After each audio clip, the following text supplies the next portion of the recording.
But para lang ma-dispose na natin yung dalawang bagong witnesses, nakapag-administer na ba ito? Hindi pa. Kindly administer the oath to Maria and Joy. Hindi ito yung mga real names nila, pero kindly administer the oath to the two new witnesses. Kindly stand up.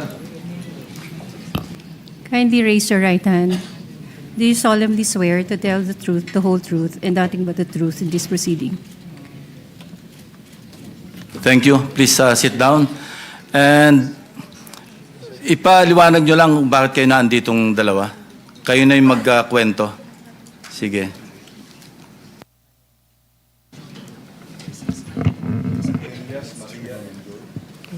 Good afternoon po. We have their real names. Nandiyan naman sa invitation. Thank you. Okay, so we are working for our boss, Rico Ocampo, who was the previous tenant of 30 Tamarind at Forbes Park. 30 Tamarind South Forbes. South Forbes, Yeah. sir. Kayo yung mga staff ni Mr. Rico Ocampo. Kami po, yes po, office staff po ni Yeah. Sir. Na siya yung tenant doon sa bahay na naibenta noong April 2023. Go ahead. That is Continue. correct, Your Honor. And then, during that time, January 29, we were CC'd sa email sa boss namin that we are being evicted January 31 at 3 p.m. Dapat nakalabas na kami ng place. Unfortunately, sa sobrang dami po ng gamit, we weren't able to comply with our deadline. So we have asked TJ Conti, who is the broker from Turnkey Properties. Nakipag-coordinate po kami to have an extension. And we were given until February 3, I think. To that was already 2024 po. And eventually you were evicted. And who informed you that you were being evicted? We were informed by our boss po. It was parang email po ng law firm. And then sinisi po kami ng boss namin for us to be aware that we have to leave the place by January 31, 2024 at 3 p.m. Yeah, I was able to talk to your boss, si Mr. Rico Ocampo. And he made mention na meron kayong nakaharap nung you were forcibly being pushed out of the residence. Nabanggit niya si Carla Discaya. Would you confirm that? That was February 1 po. Yeah. TJ Conti, he introduced us to the contractor, but he didn't mention the name. Yeah. But how did you know that that contractor being referred to by TJ Conti is actually Mr. Discaya? Well, actually, sir, we already mentioned to our boss nung lumabas yung mukha po ni Mr. Discaya. Nasabi ko, kamukha Saan lumabas ang sa mukha? TV po, when the flood control project is being brought up now. During the hearings? Yes, during the hearings. Okay, so sabi so- ko sa boss ko, sorry Yeah. about that. Sabi ko po sa boss ko, tsaka sa colleague ko, tingnan nyo nga, ma'am, tingnan mo pong maigi itong mukha na to. Hindi ba ito yung contractor na pinakilala sa atin ni TJ Conti? And then we both agreed na siya nga.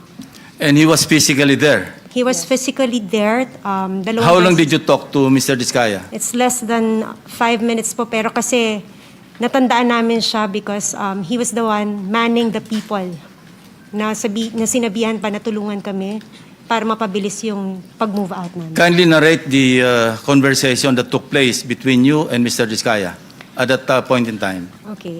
During February 1 po, it was just a short introduction by TJ Conti. He mentioned that he is the contractor. And then February 2, medyo nagtagal po kasi nakiusap na nga kami na we really cannot matanggal lahat ng mga gamit dahil sa sobrang dami. And he also mentioned to us na contractor ako dito meron din kaming deadline. And then we both asked, baka pwede po namin pakiusapan yung may-ari, yung bagong nakabili ng bahay. And then he also mentioned that si Romualdez ang nakabili. And then after po nun, That's according to Mr. Diskaya. that is according Okay. to the contractors. Now, nandito tayo ngayon sa pagdinig, ano? Kung makikita nyo personal, si Carla Diskaya, makikilala nyo? Yes, Your Honor. Pakituro nyo nga kung naandito siya sa loob ng session hall. Lapitan nyo na lang kung sino dyan sa among the resource persons. Hindi, lapitan mo na lang at hawakan mo na lang sa balikat, hindi magagalit yan. Your Honor, Excuse pwede me, po bang... you will be recognized later. Okay. No?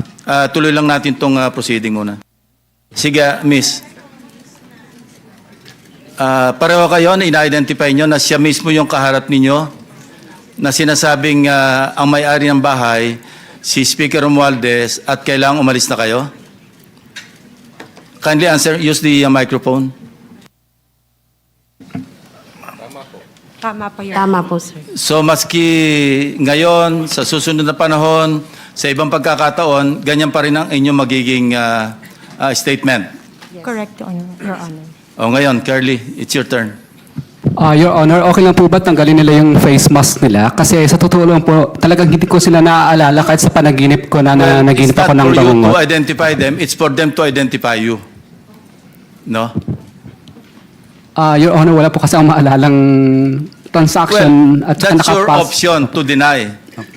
What we're establishing here is the fact that there are two witnesses present here under oath na sinasabing nagpunta ka doon at nine-name drop mo, totoo man o hindi, si Speaker Romualdez na siya nagmamay-ari, bagong may-ari noong number 30 Tamarin Street sa South Forbes. Yun lang naman eh. It's not for you to be able to, hindi naman ikaw ang witness against them eh. I don't know if I'm correct. Secretary Bida, kindly help me out, or Dong, PG Dong. Tama ba yon? Wala siyang karapatan na i-identify yung nagturo sa kanya? Opo. Ang right to confrontation ho kasi, kung yun ho ang iniisip ni Mr. Diskaya, will come at the appropriate time. But for purposes of identification, ang kakailanganin lang po ay yung taong mag-identify dun sa taong kikilalanin. Thank you, PG Dong. Sige, say your piece. Your Honor, gusto ko po sanang ma-identify po muna yung dalawang nagtuturo sa akin kasi kahit ni minsan po, hindi pa po ako nakakapasok sa South Forbes Park. Hindi ko pa nga alam kung ano mga uri ng mga bahay meron doon. So, malabong-malabo po talaga at wala po akong inuutusan na kahit sinong broker kasi takot po akong bumili sa mga lugar na yun. Ang kaya ko lang bilhin po ng mga lupa sa lugar lang po ng mga Pasig na hindi ganun kamahal ang presyo ng lupa.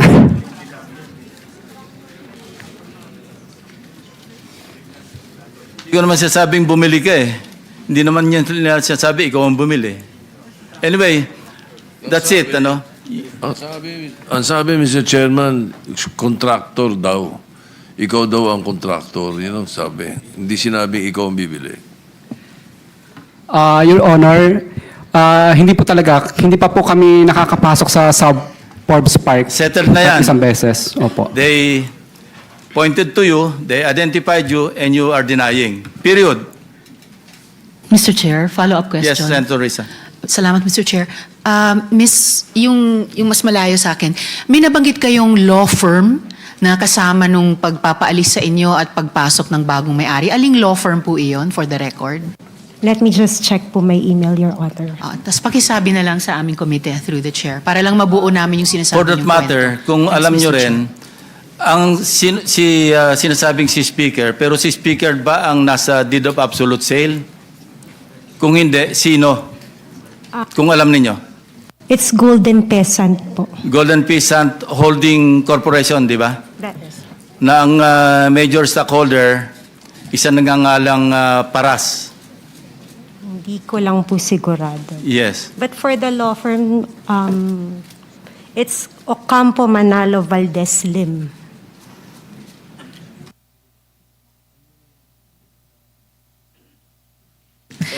Salamat po, Mr. Chair. Una, a point of information lang.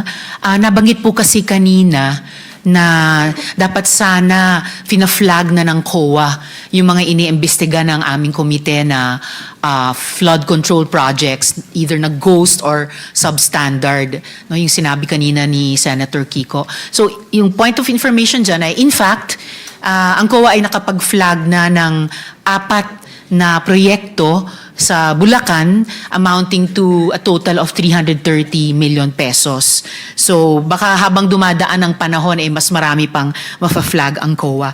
So yung mga unang mga tanong ko po, follow-up questions Mr. Chair sa DPWH. Kaugnay po na yung anong resulta ng audit o investigasyon na ginagawa ng department dun sa mga ghost or defective na flood control projects.